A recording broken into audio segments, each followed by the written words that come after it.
Hello, welcome to Swiss Watch Gang. Today I'm gonna present you a few of the brands in my top list of 3 watches under 5,000 Swiss francs.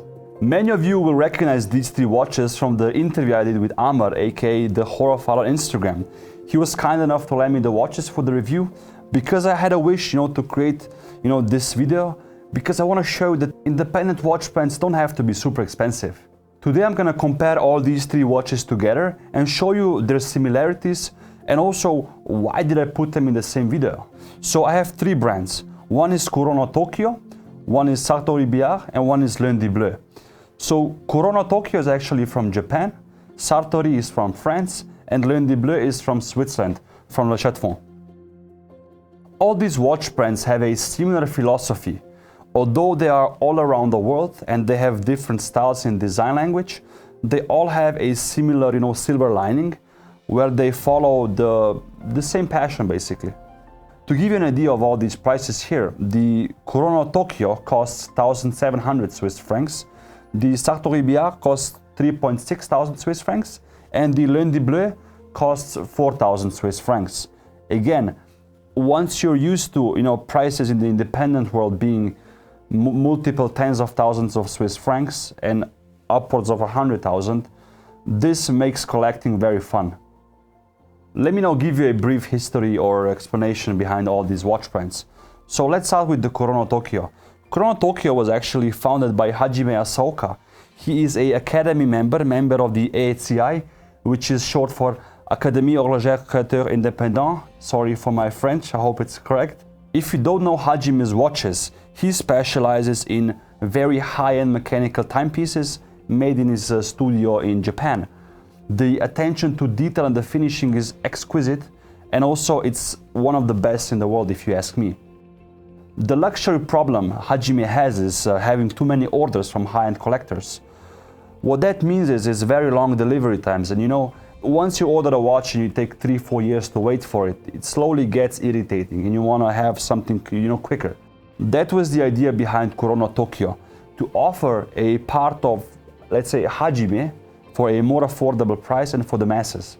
Hajime is working with a Tokyo-based company which also works with Grand Seiko, so the dials and cases are immaculate and the detail to finishing is amazing.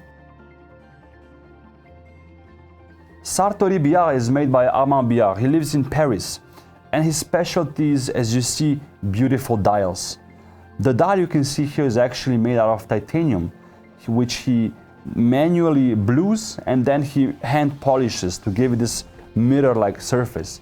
It's very difficult to make, and there are a lot of dials he has to throw away because they don't reach his standard of perfection. When you think about hand-blued titanium, you think about Debetune and similar brands, which again puts in a very high price range. But in order to achieve these affordable prices, they have to, let's say, cut corners somewhere. Usually it's in the movements, and also usually they don't have any retail locations, but they sell directly to the customer. All of these brands do that. I think just Lundis Bleus has a few retail partners in Japan. Lundis Bleus is based in Le Château. It's actually created by 2 people, Johan and Bastien. Bastien is a watch developer, designer. He worked for very big brands. And Johan is an expert watchmaker who since 2008 worked with Richard Mille, for example. And before that, he also worked with the APRP studio, which is Audemars Piguet Renault Papy, which also focuses on high-end complication watches. When Bastien and Johan combined their forces to create Lundis Bleus, the idea was to offer the people something which they wanted always, but was usually very expensive. What I'm talking about here as well is special dials. Lundis Bleus offers very cool Grand Feu enamel dials, and what I really like is cloisonné enamel dials. So cloisonné is the highest form of enamel, which means that you use like a very thin layer of gold, you shape it into a form you want to achieve, let's say a building or an animal or something else, and then you put it on the dial, then you put the enamel like paste, the glass with the liquid on the dial itself with the different colors, and then you heat it and you bake it basically, and that's very difficult to make. Usually watches like that costs a lot of money, and Lundis Bleus offers that at around I think 10,000 Swiss francs. which is again very achievable if you compare to the, what you are used to seeing before. What they're also known for, and lately I've been, thinking about pulling a trigger on a few, is they offer a few different stone dials. When I say a few, I actually mean a lot. If you are a fan of onyx dials, aventurine dials, if you want lapis lazuli dial, if you want, which is one of my personal ruby hard dials, or jade malachite, they offer that. This model I have here, for example, is a labradorite, or you can also call it spectralite. So it has this beautiful, butterfly-like, rainbow-like purple dial, but at the first glance it almost looks black. The cases here are also very special, and you can see that everybody, put their minds to what they want to design and why.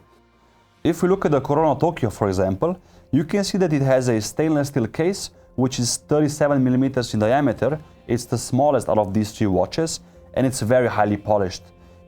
Japanese watch brands are known to have amazing polishing in the Zaratsu, style. If you think about Grand Seiko, this has a very similar approach to it and a similar finishing. It's a very, 60s design case. When we go then to Sartory Billard, this one has a titanium case. It's grade 5 titanium, which is microblasted. It has a similar texture to my Bulgari Octo Finissimo. It's a more avant-garde design, and the case is also, more avant-garde. When we go over to the Lundis Bleus, for example, also a different story. It's highly polished, and what's also special about the Lundis Bleus case is that the lugs are not attached to the case, but to the case back. Usually in the other two watches as well, the lugs are attached to the case. In Lundis Bleus, it's attached to the case back, so when you assemble the watch, there's actually a little bit of a gap between the lugs and the case, which adds a bit of, extra flavor to it. All the crowns are also specially made for these brands. Again, there's a level of detail to these watches for the price range which you don't see sometimes in more expensive watches.